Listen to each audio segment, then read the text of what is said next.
அரிசி விலை மூட்டைக்கு வந்து 300 ரூபாயிலிருந்து 400 ரூபாய் வரைக்கும் ஏறி இருக்கு. அது மான் பிராண்டு, புலி பிராண்டு, சிங்கம் பிராண்டு அரிசி இவ்வளோ ரேட் அப்படின்னு போடுறீங்களோ, அந்த போடுறவனை போயிட்டு போடணும் ரேட்.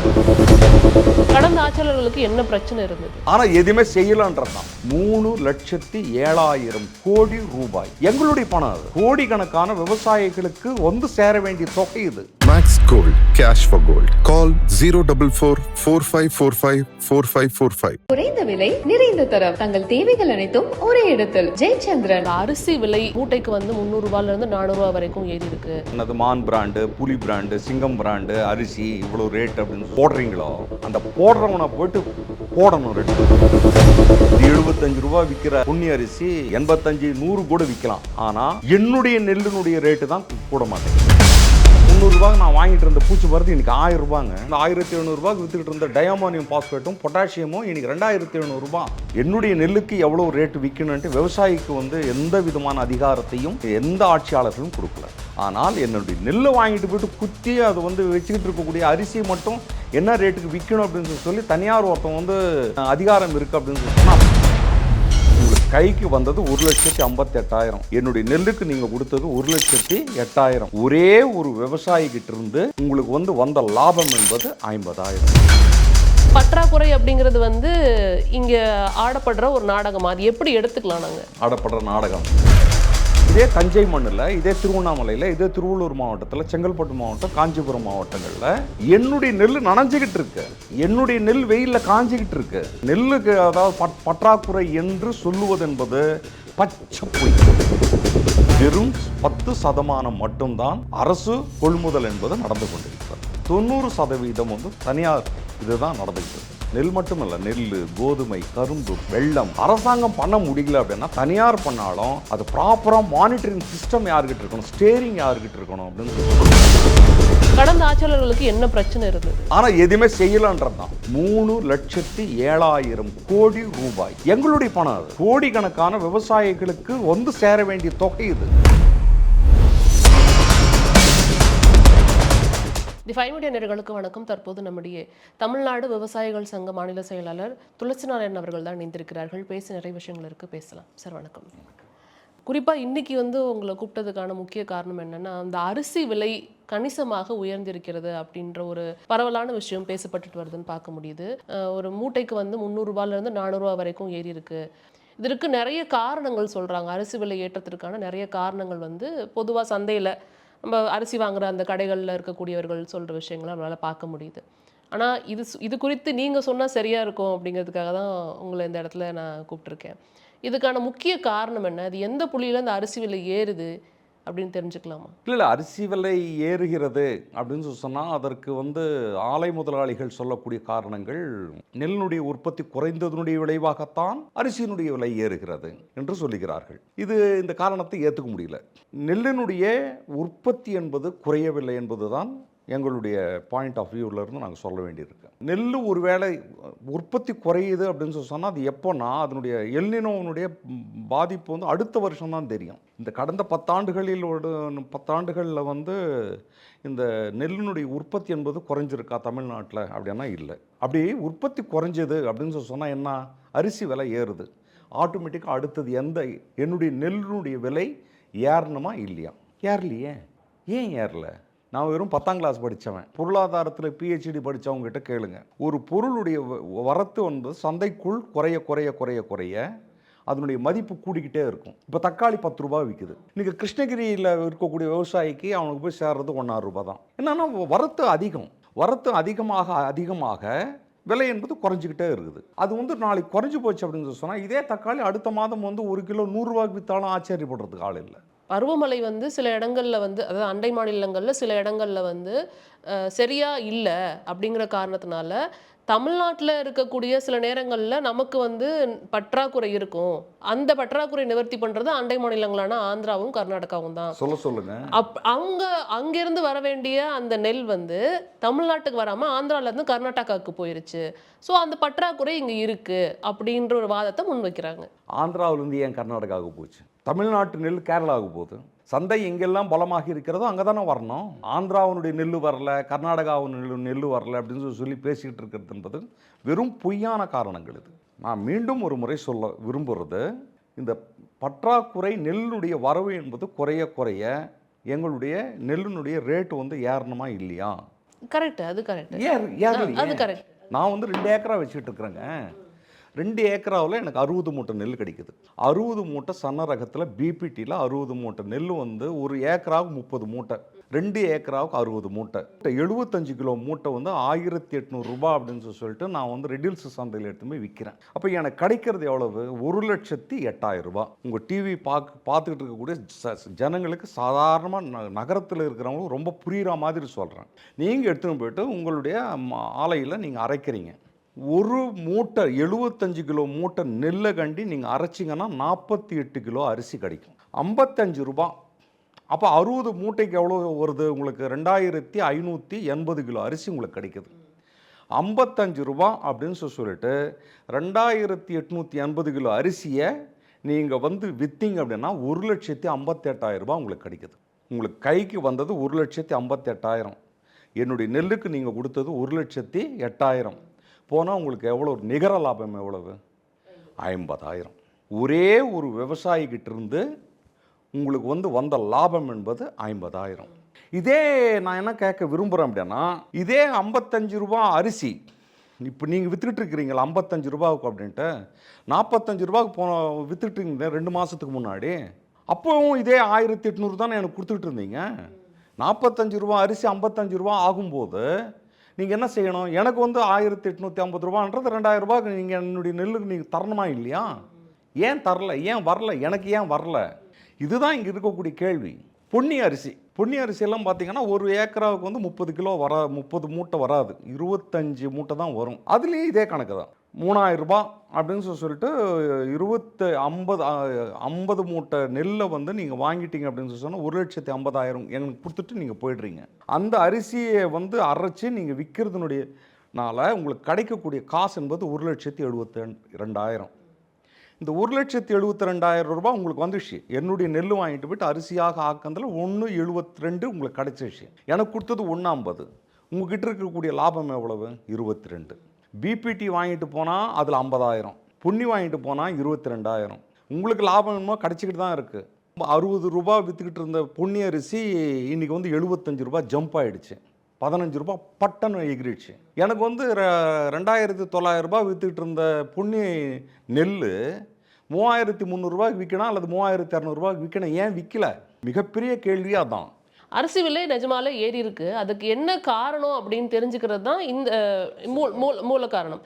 இதில் முக்கியமாக நம்ம பார்க்க வேண்டியது என்னன்னா, நெல் பற்றாக்குறை இருக்கிறதுனால தான் செங்குன்றம் போன்ற பகுதிகளில் இருக்கிற நெல் ஆலைகளில் வந்து இன்னமும் வந்து மூடி கிடக்கு. அங்கே வந்து நெல்லிருந்து அரிசி பிரிக்கிற விஷயங்கள் நடக்கவே இல்லை அப்படின்ற அதை நம்ம குற்றச்சாட்டுகளாக பார்க்குறோம், விமர்சனங்களாக பார்க்குறோம் இல்லையா? அதை தான் உங்களுக்கு முன்னாடி நான் வைக்கணும்னு நினைக்கிறேன். அப்போ நிஜமாலே இங்கே பற்றாக்குறை இருக்கா? அதனால தான் இந்த விலை உயர்வு இருக்கா?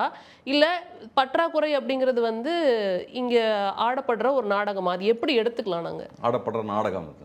இதே தஞ்சை மண்ணில், இதே திருவண்ணாமலையில், இதே திருவள்ளூர் மாவட்டத்தில், செங்கல்பட்டு மாவட்டம், காஞ்சிபுரம் மாவட்டங்களில் என்னுடைய நெல் நனைஞ்சிக்கிட்டு இருக்கு. என்னுடைய நெல் வெயிலில் காஞ்சிக்கிட்டு இருக்கு.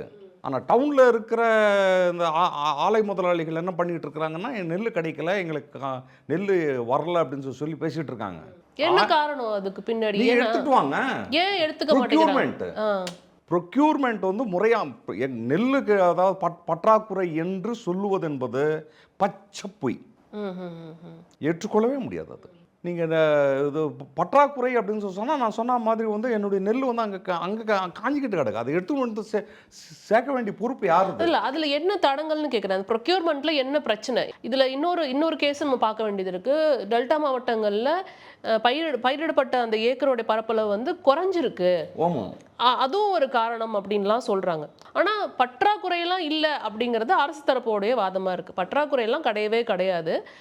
மேபி வந்து இந்த பெட்ரோல் டீசல் விலை வந்துட்டு உயர்வுனால இங்கே சில பிரச்சனைகள் இருக்கலாம். என்ன சொல்கிறதுனா, உரம் போன்ற விலை உயர்வுங்கிறதுனால சில பிரச்சனைகள் இருக்கலாமே ஒழிய பற்றாக்குறை கிடையாதுன்னு ஒரு தரப்பு சொல்லுது, ஒரு தரப்பு பற்றாக்குறைன்னு சொல்லுது. இது நம்ம யாரோடது எடுத்துக்கிறது? ஸ்டேட் பிளானிங் கமிஷனுடைய ரிப்போர்ட்ஸ்குள்ளே போயிடுங்க. கடந்த 10 ஆண்டு காலமாக நெல் உற்பத்தி என்பது தமிழகத்தில் எந்த விதமான பாதிப்பும் இல்லாமல் உற்பத்தி நடந்துகிட்டே இருக்கு. இத்தனைக்கும் நகர்மயமாதல் என்பது கூடுதலாக இருக்கக்கூடிய தமிழகத்தில் ஒரு பக்கம் வந்து சோன் ஏரியா நடவு ஏரியா இருக்குல்ல, அது வந்து குறைஞ்சா கூட அவுட்புட் வந்து உற்பத்தி என்பது கூடுதலாயிருக்கு. நெல்லினுடைய உற்பத்தி என்பது கூடுதலாயிருக்கு. இது என்ன செய்ய வேண்டி இருக்கு அப்படின்னு சொன்னால், அரிசி ஆலை முதலாளிகளுக்கு போய் சேர வேண்டிய நெல் என்பது அந்த டார்கெட் வந்து அவங்க ஒன்று ஃபிக்ஸ் பண்ண டார்கெட் வந்து அற்புதமாக அவங்கெல்லாம் வந்து அழகாக வந்து ப்ரொக்யூர் பண்ணி எடுத்துட்டாங்க. அதில் கிற்றாக்குறையெல்லாம் ஒன்றுமே இல்லை. அப்படியே பற்றாக்குறை இருந்தது அப்படின்னு சொன்னால் வந்து ஏதாவது ஒரு ஆலை முதலாளியாவது வந்து அவங்க என்ன வந்து வீட்லேயாவா கிடக்குறாங்க, ரோடு மேலே சுற்றுறதே இல்லையா, ஊருக்குள்ளே வர்றது இல்லையா, கிராமங்களுக்குள்ளே வர்றது இல்லையா, எவ்வளோ நெல் வந்து எங்களுடைய நெல் நனைஞ்சிக்கிட்டு இருக்கு, எவ்வளோ நெல் வந்து வெயிலில் காஞ்சிக்கிட்டு கிடக்கு. இதுக்குள்ளே NCCF வந்து நான் வந்து ப்ரொக்யூர் பண்ணுறேன் அப்படின்னு சொல்லிட்டு வந்துட்டு அவன் ப்ரொக்யூரே பண்ணாமல் வந்து விட்டுட்டே போயிட்டான். ஸ்டேட் ப்ரொக்யூர்மெண்ட் ஒரு பக்கம் நடந்துக்கிட்டு இருக்கேன்னு வைங்க.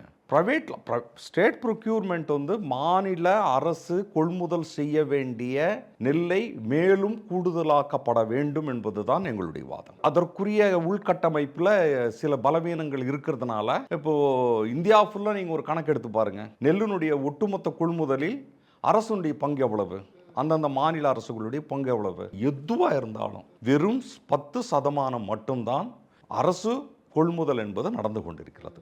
90% வந்து தனியார் இதுதான் நடந்துகிட்டு இருக்கு. இப்போ தனியார் வந்து கொள்முதல் வந்து கூடுதலாக ஆக ஆக ஆக செயற்கை தட்டுப்பாடு என்பது கூடுதலாகும் என்பது 20-30 வருஷத்துக்கு முன்னாடியே வேளாண் சமூகம் சொல்லிடுச்சு. அதுதான் இப்போ நடக்குது. We have warned. எப்போ 30 வருஷத்துக்கு முன்னாடியே சொல்லிட்டோம், கொள்முதல் என்கின்ற ஆயுதம் எந்த காரணத்தை கொண்டும் தனியாரிடம் கூடாது. கொள்முதல் என்கின்ற மகத்தான ஆயுதம் அது யாருக்கிட்ட இருக்கணும்னா அரசு கிட்ட தான் இருக்கணும், வேற யார்கிட்டயும் அது கொடுக்க. அரசு கொள்முதல் பண்ணி அதை டிஸ்ட்ரிபியூட் பண்ணணும் அப்படின்னு சொல்லணும். ஓகே, நீங்க விவசாயத்துல வந்து 2 சிஸ்டம் இருக்குங்கம்மா, ப்ரீ ஹார்வெஸ்டிங், போஸ்ட் ஹார்வெஸ்டிங். அறுவடைக்கு முன்பு அதை வந்து என்னுடைய பொறுப்பு, அது அந்த கருவை உண்டாக்கி 10 மாதம் வந்து அதை இது பண்ணி அது வெளியில் கொண்டு வர வரைக்கும் என்னுடைய பொறுப்பு.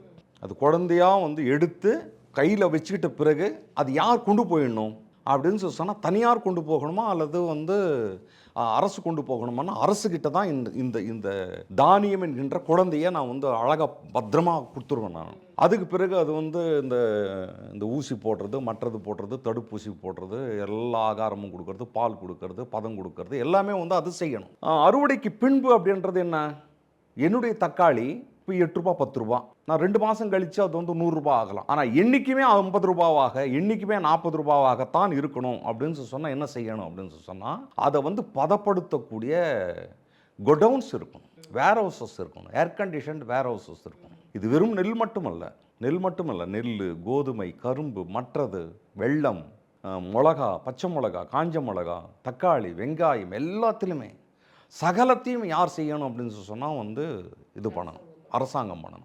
அரசாங்கம் பண்ண முடியல அப்படின்னா தனியார் பண்ணாலும் அது ப்ராப்பராக மானிட்டரிங் சிஸ்டம் யார்கிட்ட இருக்கணும், ஸ்டேரிங் யார்கிட்ட இருக்கணும் அப்படின்னு சொன்னால் ஆட்சியாளர்கள்கிட்ட தான் இருக்கணும். அது இந்திய நாட்டில் மிகப்பெரிய பலவீனம் ஏற்பட்டு போச்சு. அதில் குறிப்பாக இப்போ நம்ம கேட்கணும்னு நினைக்கிறது என்னென்னா, இப்போ நீங்கள் சொன்ன மாதிரி வேர் ஹவுசஸ் அமைக்கிறதுல கடந்த ஆட்சியாளர்களுக்கெல்லாம் என்ன பிரச்சனை இருந்தது, இப்போ இருக்க ஆட்சியாளர்கள் என்ன பண்ண போகிறாங்கிறத அடுத்த கேள்விக்குறி.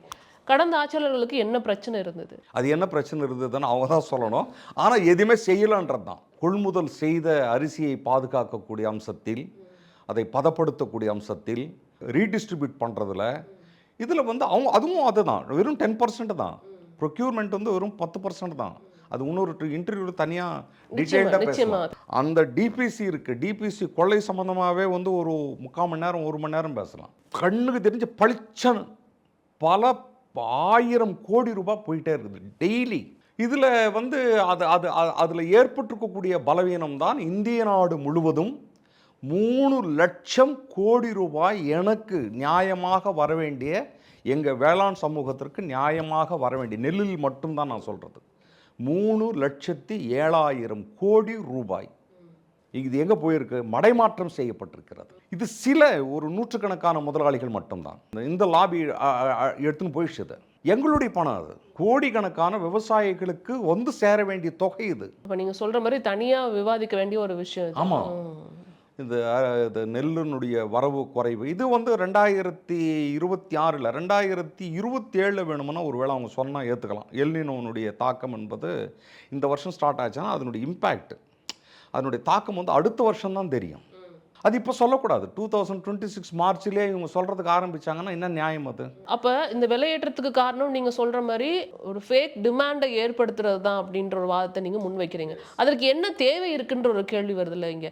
இப்போ வந்து இது பெரிய பூதாகரமான பிரச்சனையே எல்லாம் ஆகலை, பற்றாக்குறைன்னு யாருமே சொல்லலை. விலையேற்றம் விலை ஏறி இருக்குது, அவ்வளோதான் நம்ம வந்து பார்க்க முடியுது. மக்கள் வாங்கி அதை வேறு வழியில் பயன்படுத்திட்டு தான் இருக்கிறாங்கங்கிறத பார்க்க முடியுது. இந்த விஷயத்தை ஏன் அவங்க கிரியேட் பண்ணணும்? அதுக்கான தேவை என்ன இருக்குது? லாபம், ப்ராஃபிட். வியாபாரிகள் வந்து வேளாண்மையை பொறுத்த வரைக்கும், விவசாயத்தை பொறுத்த வரைக்கும் லாப நஷ்ட கணக்காக பார்க்கவே கூடாது. Because that is not a trade. Okay, அது வியாபாரமே இல்லை. அது நாங்கள் அப்படி தான் பார்க்குறோம். பூஞ்சா நோய் அப்படின்ட்டு ஒன்று இருக்குது. அது வந்துருச்சு அப்படின்னு சொன்னால் கேன்சர் மாதிரி. அது என்ன மருந்து அடித்தாலும் அது எழுந்திரிச்சு நிற்காது. அது சரி, அது அழிய போகுது, இறக்கக்கூடிய குழந்தை. அது அப்படியே விட்டுட்டெல்லாம் வரமாட்டேன் நான். இந்த பக்கம் சூலூர்பேட்டைக்கு ஓடுறேன், நாயுடுபேட்டைக்கு ஓடுறேன், ஓசூருக்கு ஓடுறேன், அங்கே மருந்து வாங்குறேன், இங்கே மருந்து வாங்குறேன், கொஞ்சம் தண்ணி விட்டு பார்க்குறேன். ஏன் அப்படின்னா என்னுடைய குழந்தைக்கும் கேன்சர் வருது அப்படின்னு வைங்களேன், அவ்வளவும் பிழைக்க மாட்டான் அப்படின்னு வைங்க. சரி, பிழைக்காத குழந்தைக்கு என்னத்துக்கு அடையார் ஹாஸ்பிட்டலுக்கு எடுத்துன்னு வருது, அப்போலோ மவுண்ட் ரோடில் தேனாம்பேட்டையில் இருக்கக்கூடிய அப்போலோ கேன்சர் இன்ஸ்டியூட்டுக்கு கொண்டு வருது அப்படின்னு நான் யோசிக்கிறதே இல்லை. எத்தனை லட்சமானாலும் பரவாயில்ல, நிலத்தை வித்தாவது அந்த குழந்தைக்கு நான் வந்து இன்வெஸ்ட் பண்ணிக்கிட்டே இருக்கிறேன். ஏன்னா அந்த குழந்தையினுடைய இப்போ ஏதாவது வந்து பண்ணால் நல்லா இருக்குமே, பண்ணாமலும் இருக்கக்கூடாதே அப்படின்னா அந்த குழந்தையை வந்து நான் எந்த அளவுக்கு காதலிக்கிறேனோ, என்னுடைய மகளை அல்லது என்னுடைய தாயை, என்னுடைய மனைவியை எந்த அளவுக்கு நான் வந்து அபிமானம் செலுத்துகிறேனோ, அதே அளவுக்கான அபிமானம் தான் எல்லா விவசாயிகளும் தன்னுடைய பயிர் மேலே செலுத்துவாங்க. உங்களுக்கு தெரியாது, முழங்கால் அளவுக்கு தண்ணி போயிட்டுருக்கும், பயிர் பார்க்கக்கூட முடியாது. எல்லாருமே வந்து வீடுகளில் இருப்பாங்க. விவசாயிகள் மட்டும் அவ்வளோ முழங்கால் அளவில் இருக்கக்கூடிய வெள்ளத்திலேயும் நடந்து போய் குனிஞ்சி தன்னுடைய பயிரை தடவிட்டு வந்துக்கிட்டே இருப்போம். என்னான்னு கேட்டால், மூழ்கி போன பயிர் தண்ணிக்குள்ளே இருக்குது, ஆனால் நான் ரொம்ப பாதுகாப்பாக இருக்கிறேன். பாதுகாப்பாக இங்கே இருந்துடக்கூடாது, அவன் மனசு இங்கே தங்காது, எங்கள் மனசு அங்கே தங்காது, வீட்டுக்குள்ளே தங்காது, போய் என்னுடைய குழந்தைய போய் பார்த்துட்டு வரணும்னு தான் யோசிப்பேன். அழிஞ்சு போகக்கூடிய பயிர் அழிஞ்சு போகுது, விட்டுடலாம் அப்படின்னு எந்த விவசாயம் விட மாட்டோம். கடைசி வரைக்கும் ஃபைட் பண்ணுவோம். அது அழிஞ்சு போகிற வரைக்கும், மரணம் அதாவது சுடுகாட்டுக்கு போகிற வரைக்கும் நான் வந்து ஃபைட் பண்ணிட்டு தான் இருப்பேன், இன்வெஸ்ட் பண்ணிட்டு தான் இருப்பேன். எனக்கு நல்லா தெரியுதுமா, இதில் போய் திருப்பியும் ஒரு 2000 ரூபா செலவு பண்ணாலும் இது வந்து வராது, வீடு வந்து சேராது இந்த பயிர் அப்படின்றது எனக்கு நல்லா தெரியும். இருந்தாலும் நான் விட மாட்டேன். ஏன்னா அது என்னுடைய குழந்தை, அது என்னுடைய தாய். அது என்னுடைய குழந்தையையும் என்னுடைய தாயையும் நான் எப்படி பார்க்குறேனோ அதே மாதிரி தான் என்னுடைய பயிரை பார்க்குறேன். இவங்க எப்படி சொல்லலாம் இது வந்து இப்படி இல்லை அப்படி நான் வந்து அப்படி லாப நஷ்ட கணக்காக நான் பார்க்குறதே இல்லை. அதை நான் எப்படி பார்க்குறேன், ஸ்டேட்டே என்ன, எல்லா மாநில அரசுகளும் என்ன பண்ணணும் அப்படின்னு சொன்னால் அது வெறும் லாப நஷ்ட பொருளாக இப்போ நீங்கள் பார்த்தீங்க அப்படின்னா விவசாயத்தை அப்படி பார்க்கக்கூடாது. எப்படி வந்து அறிவை வந்து ஆசிரியர் எடுத்து கொடுக்குறாரோ, எப்படி சட்டம் ஒழுங்கை பாதுகாக்கிற இடத்துல போலீஸ் இருக்கோ, அதே தான் நானும் உணவு பாதுகாப்பு என்கின்ற மகத்தான அம்சத்தை இந்த நாட்டுக்கு கொடுக்கக்கூடியவன். மனித ஜாதியில் வேளாண் ஜாதி என்பது ஒரு தனி பிரிவு. அது ஒரு வித்தியாசமானது. அது நாங்கள் எப்போவுமே 2 கையில் சாப்பிட்றோம். 2 கையில் சாப்பிட்றவன் தான் வந்து சம்சாரி விவசாயி. அவன் காலையில் வந்து பழையது இப்படி தான் சாப்பிடுவோம், மதியம் களி இந்த கையில் வச்சுக்குவோம், இந்த கையில் சாப்பிடுவோம், 2 கையும் நினைத்தான். நைட்டு வந்து சாப்பாடு இப்படி சாப்பிட்டுட்ருப்போம், சுட்ட கருவாடு இந்த கையில் வச்சுன்னு தொட்டுட்ருப்போம். 2 கையில் சாப்பிட்ற ஜாதி தான் எங்கள் ஜாதி. இது வந்து இது எப்படி வந்து விவசாயத்தை பார்க்கிறதோ, உணவு பாதுகாப்பை பார்க்கிறதோ, அதே மாதிரி தான் வந்து ஆட்சியாளர்களும் பார்க்க வேண்டியிருக்கு, வியாபாரிகளும் பார்க்க வேண்டியிருக்கு. ஓகே, இப்போ இந்த இடத்துல வியாபாரிகள் வந்து லாபம் சம்பாதிப்பதற்காக அப்படிங்கிறத நீங்கள் தெளிவாகவே சொல்லிட்டீங்க. அப்போ இதில் அரசு தலையிட முடியாதா?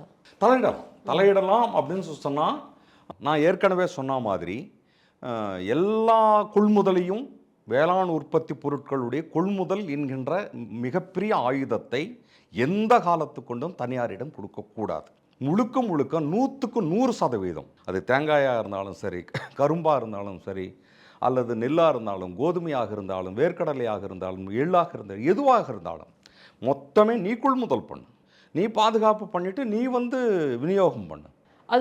இது வந்து ஒரு லாங் டைம் ப்ராசஸாக இருக்குது. இது வந்து ரொம்ப நாள் ஆகும் நீங்கள் சொல்கிறத வந்து செய்கிறதுக்கு. இப்போ நடக்கிற இந்த பிரச்சனை இப்போ வந்துட்டு ஒரு மூட்டைக்கு இவ்வளோ ஏறி இருக்கு, ஒரு கிலோவுக்கு வந்து 55 ரூபாயிலிருந்து 65 ரூபா ஏறி இருக்கு அப்படிங்கிற இந்த ப்ராசஸில் அரசாங்கம் தலையிட முடியாதா அப்படின்ற ஈஸியாக தலையிடலாம், ஈஸியாக தலையிடலாம். அவங்கக்கிட்ட எல்லா கணக்கும் வச்சுக்கிட்டு இருக்காங்கம்மா. அதிகாரம் இருக்குது, ஆள்பலம் இருக்குது, அதிகார பலம் இருக்குது, எல்லாமே இருக்குது. நீ ஏன் 65 ரூபா 70 ரூபா விற்கிற? என்னுடைய நெல்லுக்கு எவ்வளோ ரேட்டு விற்கணுன்ட்டு விவசாயிக்கு வந்து எந்த விதமான அதிகாரத்தையும் எந்த ஆட்சியாளர்களும் கொடுக்கல. ஆனால் என்னுடைய நெல்லை வாங்கிட்டு போயிட்டு குத்தி அதை வந்து வச்சுக்கிட்டு இருக்கக்கூடிய அரிசி மட்டும் என்ன ரேட்டுக்கு விற்கணும் அப்படின்னு சொல்லி தனியார் ஒருத்தன் வந்து அதிகாரம் இருக்குது அப்படின்னு சொன்னால் அப்புறமா நான் எதுக்கு ஆட்சியாளன் என்கின்ற நான் எதுக்கு அதிகாரம்? என்னுடைய அதிகாரம் எதற்கு? இப்போ அதை தான் நான் சொல்கிறது. ஸ்டேட் மானிட்டரிங் இருக்கணும், கண்காணிப்பு இருக்கணுன்றது. அந்த கண்காணிப்பு கண்டி வந்துடுச்சு அப்படின்னு சொன்னால் வந்து நீ வந்து குறைச்சிடலாம். என்னுடைய இப்போ 1700 ரூபாய்க்கு 1800 ரூபாய்க்கு விற்ற டிஏபி இப்போ 2700 ரூபா. டிஏபி நான் உற்பத்தி பண்ணல, முதலாளி தான் உற்பத்தி பண்ணுறாரு. நான் ஒரே ஒரு கேள்வி கேட்குறேன். யூரியா மட்டும் 250 ரூபாயிலேருந்து 15 வருஷமாக ஒரு நயா பைசா ஒன்று கொஞ்சம் யாருன்னா ₹1 ஏறுது. டிஏபி வந்து 1600 ரூபாயிலேருந்து 2700 ரூபாய்க்கு எப்படி ஜம்ப் ஆயிடுச்சு? டிஏபி உற்பத்தி என்பது அரசுகிட்ட இல்லை, தனியார்கிட்ட இருக்கு. நீங்கள் ஏன் அதை வந்து இது பண்ணக்கூடாது? இப்போ மாநில அரசு வந்து ஊக்கத்தொகை வந்து அறிவிச்சிருக்கு. இதுக்கு நெல்லுக்கும் கரும்புக்கும் ஊக்கத்தொகை அறிவிச்சிருக்கு. ரொம்ப வரவேற்கத்தக்க விஷயம் அது. நெல்லுக்கு வந்து ஒரு 289 ரூபா, அதுக்கப்புறமா அதே மாதிரி கரும்புக்கு வந்து ஒரு 710 ரூபா அறிவிச்சிருக்குன்னு நல்ல விஷயம். சொல்கிறல்ல இவ்வளவு தான் நெல் வாங்கணும் அப்படின்னு சொல்கிறல்ல, இவ்வளோ தான் டிஏபி விற்கணும் அப்படின்னு ஏன் சொல்லலை? அதையும் சொல்லணும். ஏன் பூச்சி மருந்து வந்து 300 ரூபாய்க்கு நான் வாங்கிட்டு இருந்த பூச்சி மருந்து இன்றைக்கி 1000 ரூபாங்க. 1800 ரூபாய்க்கு விற்றுக்கிட்டு இருந்த 1700 ரூபாய்க்கு விற்றுக்கிட்டு இருந்த டயமோனியம் பாஸ்பேட்டும் பொட்டாசியமும் இன்றைக்கி 2700 ரூபா அப்படின்னு சொன்னால் 100% ஏறி இருக்கு. என்னுடைய நெல் 1500 ரூபாயிலேருந்து இன்றைக்கி 3000 ரூபாய்க்கு விற்கணும். ஏன் விற்கல? ஸோ அப்போ இப்போ இருக்கிற பிரச்சனையிலையும் தலையிடலாம், இந்த விஷயத்துலையும் தலையிடலாம். இதில் இன்னொரு விஷயத்தையும் முன்வைக்கிறாங்க. ஜிஎஸ்டியை வந்து தள்ளுபடி பண்ணுனா அரிசி விலை குறையறதுக்கு வாய்ப்பு இருக்குது அப்படின்னு வியாபாரிகள் வந்து சொல்கிறதையும் நம்மளால் பார்க்க முடியுது. இதில் இது வந்து சரியா தவறாங்கிறது எங்களுக்கு தெரியாது, வெளியிலேருந்து பார்க்குற எங்களுக்கு தெரியாது. ஜிஎஸ்டியை தள்ளுபடி பண்ணுனா அரிசி விலை இப்போ இருக்கிற விலையை விட குறையும் அப்படிங்கிறது. அதை தள்ளுபடி பண்ணுவாங்களா பண்ண மாட்டாங்களாங்கிறத தாண்டி அது தேவையாங்கிற ஒரு கேள்வி இருக்குல்ல, அதையும் நான் கேட்கணும்னு நினைக்கிறேன். நான் என்ன கேட்குறேன், என்னுடைய அரிசிக்கு எதுக்கு ஜிஎஸ்டி போடுறீங்கன்றது தான் எனக்கு புரிய மாட்டேங்குது. நீ என்னுடைய அரிசி என்னுடையது, ஏன் வந்து நீங்கள் ஜிஎஸ்டி போடுறீங்க? என்னுடைய மாநிலத்தில் விளைஞ்சது, என்னுடைய மாநிலத்தில் வந்து நான் வந்து பயிரிட்டேன், வெளியில் கொண்டு வந்தேன், உற்பத்தி செஞ்சேன், எடுத்து கையில் வச்சேன். அதுக்கப்புறமா யாரோ ஒருத்தர் கொள்முதல் பண்ணுறாங்க, இங்கேயே அரைக்கிறான், இங்கேயே விற்கிறான். ரைட், இது ஒன்று. இதில் நீ எதுக்கு இதில் பங்கு கேட்குறன்றது தான். உங்களுக்கு எதுக்கு நான் ஷேர் கொடுக்கணும்? இப்போ வீரபாண்டியன் கட்டபொம்மன் பேசின வசனத்தை தான் மீண்டும் பேசணும். இத்தை பண்ணியா அத்தை பண்ணியா உனக்கு ஏன் கொடுக்க வேண்டும் இந்த ஜிஎஸ்டி அப்படின்ட்டு. இது ஏன் இப்போ அந்தமாக கேட்க வேண்டிய அவசியமே இல்லை. நான் சுடுகாட்டுக்கு ஜிஎஸ்டி போடுவேன், பணத்துக்கு ஜிஎஸ்டி போடுவேன் அப்படின்ற மாதிரி அரிசிக்கும் நான் ஜிஎஸ்டி போடுவேன் அப்படின்றது ஏற்புடையதல்ல. அதில் மாற்று கருத்து இருக்கிறது. நிச்சயமாக. ஸோ நிறைய விஷயங்கள் வந்து நான் தெரிஞ்சுக்கிட்டேன் இன்றைக்கி உங்கள் மூலமாக. நீங்கள் நிறைய விஷயங்கள் எங்களுக்கு சொல்லியிருக்கீங்க. இது வந்து பற்றாக்குறை இல்லை அப்படிங்கிறத ஒரு செகண்ட் இந்த இன்டர்வியூ மூலமாக நான் கிளியர் பண்ணிக்கிட்டேன். இப்போ பற்றாக்குறைங்கிறதெல்லாம் கிடையாது. அப்போ வந்து வியாபாரிகள் மத்தியில் இருக்கக்கூடிய அந்த தேவையில்லாத ஒரு டிமாண்டை தான் இங்கே கிரியேட் பண்ணி விலையேற்றத்தை வந்து பண்ணியிருக்கிறாங்கங்கிறது பார்க்க முடியுது. இது வந்து ஒரு குறிப்பிட்ட காலகட்டத்தில் பண்ணுறாங்களா, இல்லை வந்து ஆண்டு முழுக்க இப்படி தான் பண்ணுறாங்களா அப்படிங்கிற ஒரு கேள்வியும் வருது. இது சம்மர் சீசனில் மட்டும் இதை பண்ணுறாங்களா இந்த மாதிரி லாபம் சம்பாதிப்பதற்காக? அது இஸ் இட் ஸோ சார்? அப்படியே இந்த எல்னினோ இந்த பருவநிலை மாற்றத்தில் ஒரு மிகப்பெரிய புள்ளி அது ஒரு மைல்கல். எல்னினோ என்கின்றது ஒரு மைல்கல். இயற்கை சீற்றங்களை கூட தனக்கு சாதகமாக்கி கொள்ளும் லாபம். இயற்கை சீற்றங்களை கூட தனக்கு லாபமாக்குவதற்காகத்தான் யோசிக்கும். லாபம் என்ற ஒரு பொருள் இருக்க, அது அவ்வளவு டேஞ்சரானது. அதுக்கு வந்து ஒரு 300% வந்து லாபம் இருக்குது அப்படின்னு தெரிஞ்சுது அப்படின்னு சொன்னால் எந்த எண்டுக்கும் போய் விளையாடும். அந்த எந்த எண்டுக்கும் போய் ஆடும். நீங்கள் கொரோனா பீரியட்லேயே நீங்கள் அதை பார்த்தீங்க. இந்த லாபம் என்கின்ற ஒரு இது இருக்க, கொரோனா பீரியடில் தானே வந்து எல்லாமே வீட்டில் அடங்கி கிடக்கும் போது தானேங்க எல்லாமே ஏறிடுச்சு. டக்கு டக்கு டக்கு டக்குன்னு அவன் இஷ்டத்துக்கு அவன் அடிச்சுட்டு போயிட்டே இருந்தான். அப்போ தானே அதானிக்கும் அம்பானிக்களுக்குமான லாப இது வந்து ஷேர் வந்து அதிகமாகிடுச்சு. எப்படி ஆகிடுச்சு? எனக்கெல்லாம் நஷ்டமாயிட்டுருக்கு. அப்போ அவங்களுக்கு மட்டும் எப்படி? அது லாபம் மட்டும்தான். லாபம் என்கின்ற ஒரு இது வந்து இயற்கை சீற்றங்களையும் தனக்கு சாதகமாக்கி கொள்ளும். அது அது அது சாதகமாக்கி பயணிக்கும். இது வந்து இப்போது நீங்கள் கேட்ட கேள்வி இது வந்து தொடருமா அப்படின்னு சொன்னால் பதில் வந்து 2027 வரைக்கும் பட்டவர்த்தனமாக பச்சையாக தொடரும். இது 75 ரூபா விற்கிற பொன்னி அரிசி 85-100 கூட விற்கலாம். ஆனால் என்னுடைய நெல்லினுடைய ரேட்டு தான் கூட மாட்டேங்குது. பெரும்பான்மையான வேளாண் சமூகம் இதில் அடக்கப்படுகிறது, ஒடுக்கப்படுகிறது. இதை அரிசி வாங்கக்கூடிய நகர்ப்புற சமூகமும் வந்து அடக்கப்படுகிறது, ஒடுக்கப்படுகிறது. இதில் லாபம் அடைவது இந்த சிண்டிகேட் ஆலை முதலாளிகள் மற்றது. இதுக்கு நீங்கள் வந்து ஒரு தீர்வு வேணும்னா அரசாங்கத்துக்கிட்ட என்ன கேட்பீங்க? சிம்பிளாக நான் கேட்கணும், சிம்பிளாக தெரிஞ்சுக்கணும்னு நினைக்கிறேன். அரசாங்கத்துக்கிட்ட நாங்கள் என்ன கேட்குறோம் அப்படின்னு சொன்னால், இதுக்கு யார் வந்து அந்த கோணி மேலே எவ்வளவு இந்த புண்ணி இந்த அது என்னது மான் பிராண்டு, புலி பிராண்டு, சிங்கம் பிராண்டு அரிசி இவ்வளோ ரேட் அப்படின்னு சொல்லி நீங்கள் போடுறீங்களோ, அந்த போடுறவனை போய்ட்டு போடணும். போடுறவனை போய்ட்டு 2 பண்டி போட்டாங்கன்னா முடிஞ்சிடும். நான் சொன்னேன்னா 60 ரூபாய்க்கு விற்றுக்கிட்டு இருந்த அரிசி டக்குன்னு 75 ரூபா 80 ரூபா அப்படின்ட்டு ஏன் விற்கிற நீ? நான் சொல்கிறது சிறு வியாபாரிகள் அல்ல, மளிகடைக்காரங்களை இல்லை. அவங்கெல்லாம் பாவம். அவங்களுக்கெல்லாம் வந்து ஒரு மூட்டை மேலே 1 ரூபா 2 ரூபா 3 ரூபா தான் கமிஷன், அவ்வளோதான். இது ஒரு நாள் ஒன்றுக்கு 5000 மூட்டை 6000 மூட்டை அறவை திறன் கொண்ட ஆலை முதலாளிகள். அவங்கள தான் இந்த கேள்வி கேட்கணும். அவங்கள தான் இந்த கேள்வி கேட்கணும். ஏன்னா அந்த சொல்யூஷன் நோக்கி தான் நகரணுங்கிறதுனால தான் அந்த அந்த கேள்வியோட சொல்யூஷன் முடிச்சு தான் நகர வேண்டியிருக்கு. நிச்சயமா நிச்சயமா. அப்படி இல்லை அப்படின்னு சொன்னால் வந்து சிக்கல் தான். இதெல்லாம் பேச மாட்டாங்களே. இப்போ ஆட்டோக்காரங்க திருவள்ளூர் ரயில்வே ஸ்டேஷன்லேருந்து தேரடிக்கு எடுத்து போய்ட்டு விடணும், 20 ரூபா கேட்குறான். அவன் திடீர்னு 50 ரூபா அப்படின்னு சொன்னால் மறுநாள் காலையில் போலீஸ் எல்லா ஆட்டோ டிரைவரையும் கூப்பிடுது, பேசுது, மானிட்டர் பண்ணுறது. இப்படியெல்லாம் பண்ணிங்க அப்படின்னு சொன்னால் உரிச்சிருவேன், தொலைச்சிருவேன், ஏன் யூனிஃபார்ம் போடல, அத்தை போடல, இத்தை போடல அப்படின்னு சொல்லி ஆட்டோ டிரைவரை மிரட்டுற அதிகார பலம் ஏன் ஆலை முதலாளிகளை மிரட்ட தயங்குது அப்படின்றது தான். தயங்காமல் வந்து நீங்கள் ஒரு ஸ்டெப் எடுத்து முன்னாடி வச்சிங்க அப்படின்னு சொன்னால் அவன் 2 ஸ்டெப்பு இறங்கி பின்னாடி போவான். நிச்சயமா நிச்சயமா. இந்த கேள்விக்கான விடை சீக்கிரமாக கிடைக்கும் நம்புவோம். ஏன்னா எங்களுக்கும் இது ஏன் ஏறுது அப்படிங்கிறது தெரிஞ்சுக்கிறதுக்கான ஒரு நல்ல வாய்ப்பாக அமைஞ்சுது. வெறுமனே அரிசியை தாண்டி அரிசிக்கு பின்னாடி இருக்கிற சில விஷயங்களையும் இப்போ பார்க்குறவங்க தெரிஞ்சிருந்திருப்பாங்க உங்களோட மூலயமா. ஸோ உங்களோட நேரத்திற்கு ரொம்ப நன்றி சார். Thank you so much. அறுவை சிகிச்சை